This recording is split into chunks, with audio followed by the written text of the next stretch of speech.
Halo, salam jumpa pemirsa. Senang sekali saya Selis Regar dapat kembali hadir menemani Anda di hari weekend pastinya. Dan pastinya berita-berita unik dan menarik telah kami siapkan yang kami rangkum dalam Simpo Dunia Sepekan selengkapnya.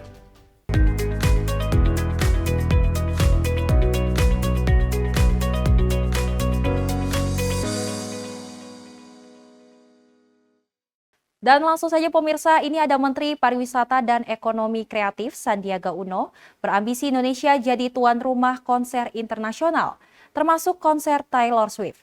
Dan Sandiaga Uno sebut akan bangun narasi Indonesia yang aman dan siap sambut artis papan atas. Kesepakatan eksklusif konser Taylor Swift dengan Singapura banyak dikritik negara-negara tetangganya. Namun, ini mengisyaratkan satu hal. Konser Taylor Swift membawa untung besar untuk ekonomi negara yang menyelenggarakan. Alasannya, The Swifties. Menurut riset Question Pro, konser The Eras Tour Taylor Swift di Amerika Serikat saja bisa beri kontribusi ekonomi sebesar 5 miliar dolar Amerika alias setara PDB 50 negara. In terms of Swiftonomics or Taylor Swift, the average spend is about $1,300. And Beyonce is even higher, $1,800. So Swiftonomics brings about 95% occupancy rate, which is phenomenal and really in comparison with pre-pandemic numbers. Nilai ekonomi ini memotivasi negara-negara saling berlomba untuk membangun infrastruktur untuk jadi tuan rumah event skala internasional, termasuk Indonesia. Hal ini diamini oleh Menteri Pariwisata dan Ekonomi Kreatif saat hadiri forum di PBB New York. Setiap tahun Indonesia menyelenggarakan sekitar 3.000 sampai 4.000 event berskala nasional dan internasional. Ini telah menciptakan dampak ekonomi sekitar 160 sampai 220 triliun rupiah. Indonesia dengan populasi nomor 4 terbesar di dunia menjadi target pasar yang cuan bagi para musisi internasional untuk datang dan juga tampil. Meski telah ada infrastruktur yang bisa menjadikan Indonesia sebagai tuan rumah, namun berbagai aksi protes dan penolakan dari kelompok konservatif kerap menjadi sorotan. Menanggapi ini, Sandiaga Uno sebut pentingnya upaya membangun narasi dan citra Indonesia yang ramah dan terbuka untuk event internasional. Kita harus bantu untuk menyampaikan narasi bahwa kita open for business, bahwa Indonesia tidak menutup diri. Menjadi tuan rumah event dan konser berskala internasional tak hanya punya kontribusi positif terhadap ekonomi dalam jangka pendek, namun juga jangka panjang untuk pariwisata secara keseluruhan. Data Badan Pusat Statistik sebut tahun 2019, pariwisata punya kontribusi 4,65% terhadap PDB Indonesia. It also kind of elevates the image of the destination, something like World Cup, FIFA. Look what it did for Qatar, which right now is definitely on the map. Indonesia masih berambisi jadi tuan rumah berbagai event internasional. Saat ini, Indonesia tengah bersiap-siap menyambut kedatangan Paus Fransiskus pada 3 September mendatang. Dari New York, Randy Wicaksana, VOA. Dalam DNA hip-hop terkandung unsur kritik sosial. Lewat genre budaya populer ini, dua pegiat seni tari yaitu Amirah dan Viera merangkul identitas mereka sebagai Muslim untuk mendobrak pandangan negatif seputar perempuan Muslim.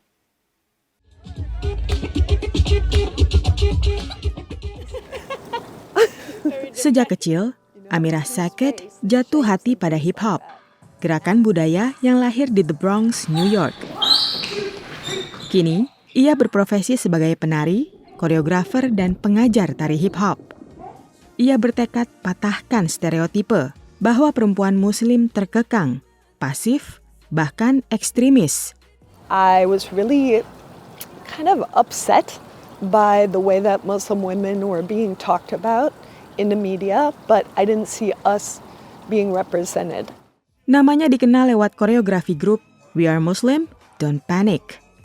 I had people who were of different faith backgrounds really come up and start to discuss like faith in a way where we could connect. Di festival hip-hop tahunan Words, Beats, and Life di Washington DC, Amirah tampil dan mengajar kelas yang pesertanya berasal dari beragam latar belakang. Not very often at all. Like I don't know if I've seen more than I can count on my hand.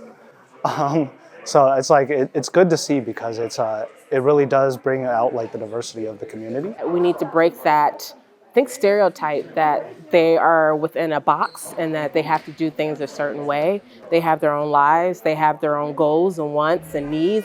Amira sadar tantangan yang ia hadapi tak sekedar sentimen publik terhadap agamanya, tapi juga perdebatan di komunitasnya. It just felt like full circle for me to like kind of struggle here in the US, like against all of these stereotypes, and then go to a Muslim country where it's also I'm a little bit controversial, but then be embraced, to be embraced by that community. Tantangan serupa dialami Viera Salasviana Monica, penari dan pengajar tari hip hop di Indonesia. Tantangannya sudut pandang keluarga dan orang sekitar aku, yang mereka sebenarnya tidak mengerti apa profesiku, pekerjaanku dalam menari ini kok berhijab. Lewat media sosial, ia unjuk keahliannya. Ada yang memuji, tapi tak jarang yang mencibir. Sempat berkecil hati, kini Viera bangkit kembali. Mau ngetik bagaimanapun, mau ngecibirin komentar apapun, ya mereka punya hak.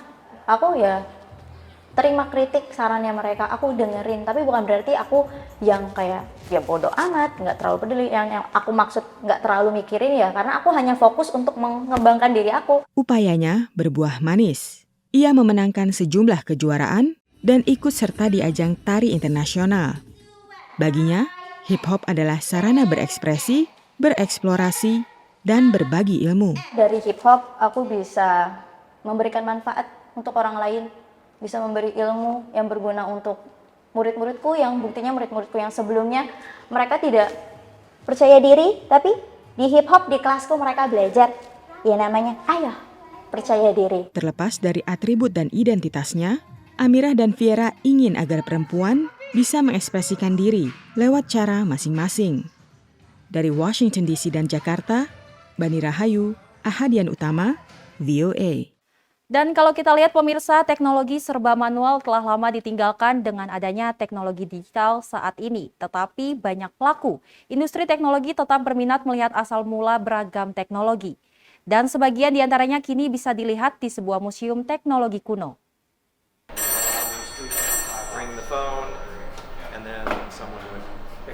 Sambungan telepon tahun 1950-an menjadi salah satu teknologi masa lalu yang bisa dicoba pengunjung di Connections Museum di Seattle, negara bagian Washington. There are many other telephone museums. Most of them are just things on static display. You don't actually get to play with them and try them out. And here, everything is turned on and powered up. Almost nothing is behind glass. It's this very interactive, different kind of experience. Selain sekitar 200 telepon analog, ada juga perangkat mesin ketik kuno dan sistem switcher penyambung saluran telepon tempo dulu. Semuanya dirawat dan kadang harus dihidupkan kembali oleh 20-an relawan. Most of the volunteers who join us today have jobs in the tech industry where they spend their days sitting at a keyboard, typing stuff, and it's all sort of very virtual and intangible. And I think one of the deeply gratifying things about volunteering here is that this older technology is very physical and tangible. You can see parts moving, you can see the lights flashing. Sarah adalah salah satu relawan yang sehari-hari bekerja di perusahaan perangkat keras. 5 seconds. 4, 3, 2, now. When this part of the machine encounters trouble, it rings a bell and then lights some lamps to tell me what it's upset about. Perlu 5 tahun bagi Sarah untuk menyambung kembali sistem penyambungan telepon kuno yang telah dipensiunkan pada tahun 1980-an ini. At first with this machine, there was a huge learning curve. And it wasn't for the faint of heart because there wasn't really a way in. You know, where if you know how to ride a bicycle, you could probably figure out how to ride a motorcycle because there's a similarity between the two things, right? But it was really tough to find similarities in this machine with anything else I'd previously worked on. And when I touched it, more often than not, I just got a shock. Karena risiko tersengat listrik inilah, tak semua artefak dan elektronik kuno di Connections Museum dibolehkan untuk disentuh pengunjung. Daerah metropolitan Seattle jadi tempat bermarkasnya banyak perusahaan teknologi ternama, mulai dari raksasa retail online Amazon hingga raksasa komputer Microsoft. Tapi di Connection Museum di Seattle, asal mula berbagai perangkat komunikasi bisa dilihat pengunjung, tak semuanya bisa dicoba kecuali oleh para relawan. Dari Seattle, Washington, saya Virginia Gunawan dan tim VOA. Dan ini berita selanjutnya bisa menjadi inspirasi bagi pemirsa yang menyukai kopi, yaitu dengan bermodal jiwa wirausaha. Mike dan Cesar membuka Kopi Oso, yaitu toko kopi yang memadukan cita rasa Indonesia dan Amerika Latin, maksud kami di Los Angeles, California. Dan apa yang membuat toko mereka unik dan terus menarik pelanggan baru? Berikut beritanya untuk Anda.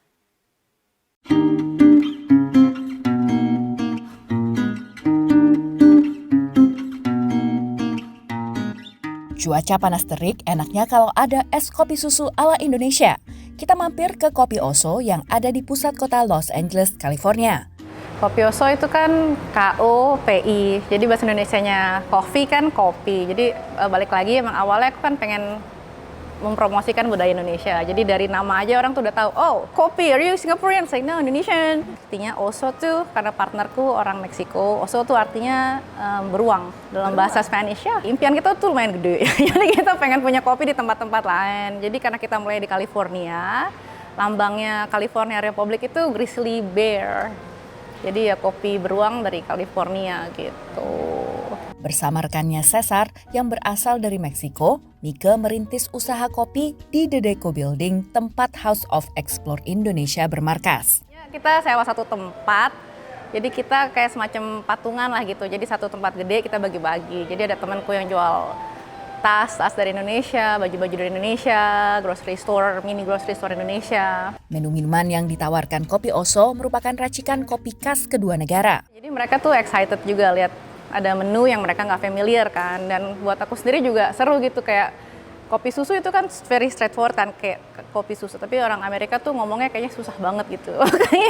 Begitu mereka lihat ada condensed milk, mereka langsung oh gitu. Antusiasnya lumayan tinggi, itu salah satu best seller kita di sini.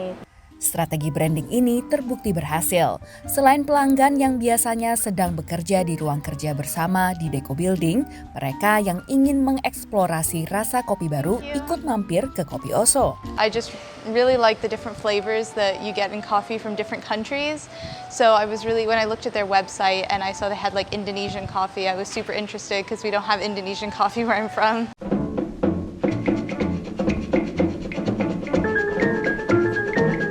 Kopi Oso merupakan proyek bisnis pertama Mika yang pindah ke Amerika pada tahun 2017 lalu.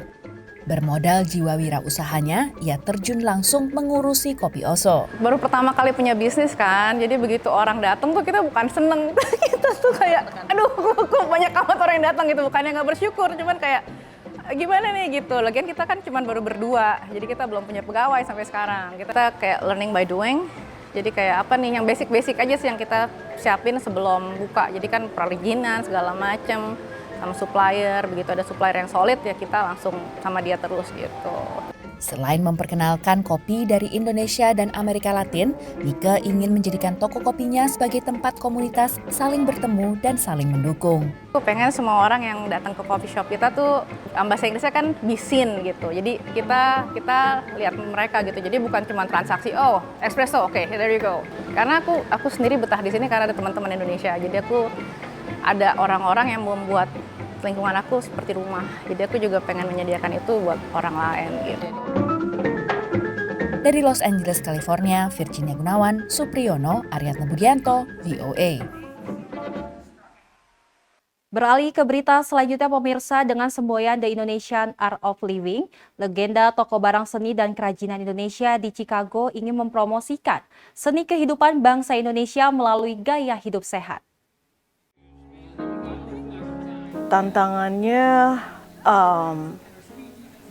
I hate running. Walau tak menyukai olahraga lari, Eka Ripley, diaspora Indonesia di Schaumburg, Illinois, tak ragu menerima tantangan untuk bergabung dalam Strong Humans by Strong Souls Project Movement yang digagas pasangan Lydia Anastasia Hardono Kardaman dan Hardi Kardaman. Because we are crazy, with people with a crazy idea, so we want to do like something different. Activity apa yang bisa berkelanjutan, diterus-menerus, dan itu impact-nya itu nggak cuman buat legenda aja dari sisi sales, tapi dari kita, sisi owner, foundernya, dan juga dari sisi orang-orang yang bisa kita invite untuk mau ikut berpartisipasi dalam promosi ini. Proyek ini berawal dari ide untuk mempromosikan legenda galeri butik milik mereka yang menawarkan barang-barang kerajinan Indonesia. Dengan semboyan The Indonesian Art of Living, Tasya ingin membudayakan seni kehidupan yang dapat mengikis karakter dan kebiasaan negatif dalam kehidupan sehari-hari.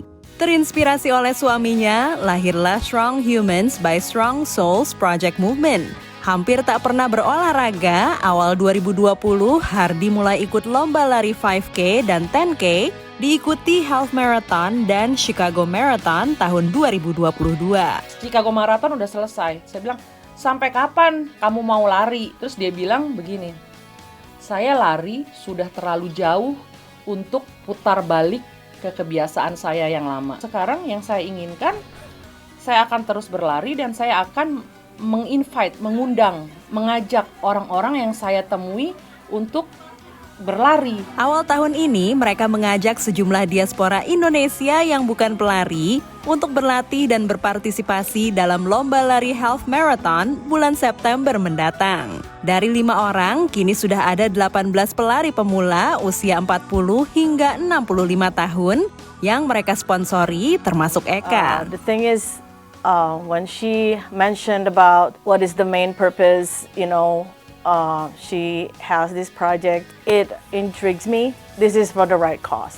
This is for the good cause. It's the biggest accomplishment for me if I could do extra mile each week. Iya, kepuasannya berbeda ya. Kalau kepuasan ini kan emang kita keluar uang untuk siapin gear, siapin entrance fee, segala macam. Tapi kan at the end of the day kalau mereka bisa continue yang melakukan sesuatu kegiatan yang positif, itu yang kepuasan yang kita terima gitu. Proyek ini juga mengundang pelari berpengalaman untuk menjadi mentor para pelari pemula. Di antaranya Dewi Gracie yang sudah 15 tahun aktif berlari. Working together with the new runners, running together and then practice together, that's what motivate me. I like the idea of we're in it together, work as a team, and then lead by example. So that's the reason I join this movement. Tak hanya menciptakan kebersamaan, Strong Humans by Strong Souls Project Movement diharapkan memberi dampak positif bagi komunitas Indonesia, seperti diungkapkan Shirley Guest, seorang mentor lainnya.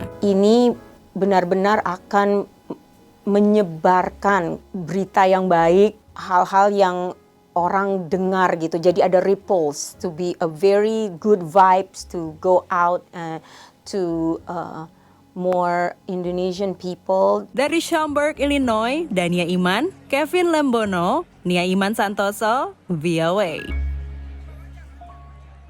Sejak dimulai pada tahun 2001, National Book Festival di Washington DC terus menjadi salah satu festival buku terbesar dan terpenting di Amerika Serikat. Dan para pecinta buku yang datang punya berbagai cara mengasah kegemaran membaca. National Book Festival adalah surga bagi para kutu buku. Pecinta buku akan dimanjakan dengan ratusan judul buku terpilih dari penjuru Amerika yang berlomba-lomba mencuri perhatian mereka. Festival ini digagas oleh Ibu Negara Laura Bush tahun itu karena dia sendiri pernah kerja sebagai pustakawati. Jadi dia mengusulkan ke Library of Congress buat bikin festival yang mempromosikan kegemaran membaca buat keluarga Amerika. Probably pay a little closer attention to like the history section, maybe like science fiction, and see if there's anything that looks good. I'm reading the 3-Body Problem series, so I'll probably get the second of that. I'm busy with my job, so I haven't kept up with the new books that come out this year. I also want to see what they have children's books for her. So yeah, I'm open to all titles and all genres. Ketika festival dimulai tahun 2001, langsung diserbu sekitar 25.000 orang, dan sekarang setiap tahunnya pengunjungnya sampai 200.000. I would say that the love of reading and how it transcends any age. We have presentations from small readers to picture books all the way up to memoirs and histories and biographies. So it's really a promotion of reading for the lifelong learner and for something for everyone of all ages. Nah, pemirsa, yang membacakan kisah buat anak-anak ini adalah Joy Harjo, yang merupakan Poet Laureate of the United States atau Pujangga Nasional Amerika Serikat. Ini merupakan jabatan resmi, dan ketika dia menjabat, dia merupakan orang dari suku asli Amerika pertama yang menjabat posisi tersebut. We really want people just to, whether it is reading, being read to, have an enjoyment for literature. Dan itulah yang diharapkan ibu dari 2 anak laki-laki ini, yang punya cara unik mengenalkan kegemaran membaca pada anaknya, yaitu membawa mereka ke kedai kopi di sebelah toko buku. Kini anaknya terus-menerus membaca. Breakfast, lunch, dinner, reading. I couldn't manage that as well as I want because reading is the best for any kids. So I just accept the way my son reads. So yeah. Tak hanya anak-anak, dewasa pun punya cara merawat kegemaran membaca. We're actually going on a little beach trip in a few weeks, and we decided to do a little beach read. So we all chose one book together, and we're going to read it at the same time and kind of have little discussions about it. So I think that'll be really fun. And this book just seemed really compelling. So. Buku mengembangkan imajinasi dan daya pikir, kata Courtney dan Tevin yang mempertahankan minat bacanya hingga dewasa. And well, at home we had a lot of books, and then when I would go to school, we would have reading challenges and things like that. And I really enjoyed learning about different people, different cultures, different worlds, and just being immersed in that story. I really enjoyed that. Being young, my father always had us read on Saturdays and Sundays. Always reading in school, and you can explore your curiosity through books. So that's why. Dari Washington DC, Riut Wasikal dan Aryadna Budianto, VOA. Dan selanjutnya pemirsa, ini menjadi kebanggaan bagi kita bangsa Indonesia, yaitu produk kerajinan tangan Indonesia jadi salah satu komoditas yang banyak diimpor oleh Amerika Serikat. Dalam pameran bisnis beberapa saat lalu, 11 produk UMKM Indonesia dipamerkan di kota New York dan hasilkan transaksi potensial hingga 1, miliar rupiah. UMKM punya peran signifikan dalam perekonomian nasional Indonesia, termasuk kontribusi 60% terhadap produk domestik bruto tanah air, menurut Kementerian Koordinator Bidang Perekonomian. Dalam kaitan itu, 11 UMKM produk kerajinan tangan disponsori pemerintah Indonesia untuk memamerkan produk mereka di New York dalam pameran bisnis New York Now. Tinggi rendahnya hasil ekspor ini akan berdampak langsung terhadap perekonomian kita.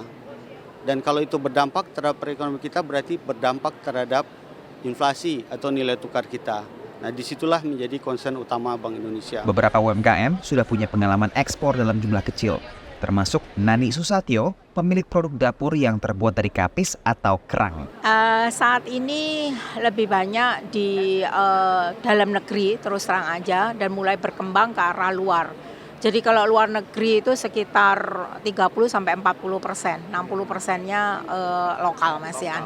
Ya. Produk pakaian milik Asep Rohman, Bulau, sudah punya pelanggan hingga mancanegara, bahkan sudah pernah menghiasi lantai busana New York Fashion Week. Kesempatan pameran di New York dimanfaatkannya untuk memperbanyak kuantitas ekspor secara grosir. Biasanya kita langsung B2C sih, to customer gitu, jadi bukan B2B. Nah, untuk exhibition di New York Now ini kita coba pengen B2B gitu, jadi ke wholesaler juga.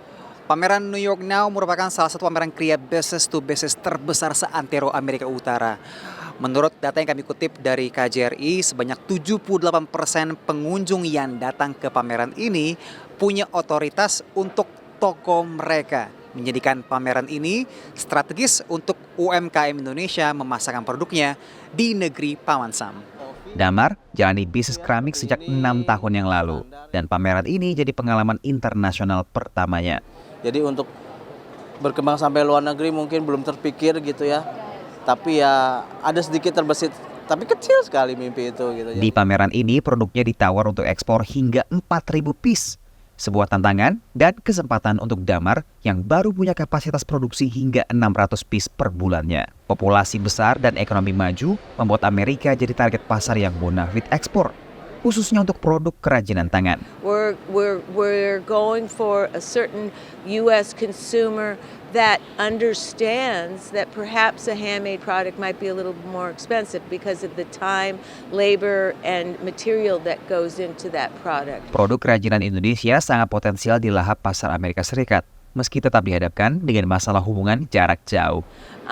We have a little hiccup with Indonesia because the shipping is so far away that the shipping costs are a little bit higher. Dari kota New York, Randy Wicaksana, VOA. Informasi tadi pemirsa sebagai penutup jumpa kita kali ini. Tetap saksikan Simpo Dunia Sepekan hanya di Simpo TV. Saya Selis Regar dan kru yang bertugas pamit undur diri. Terima kasih, sampai jumpa.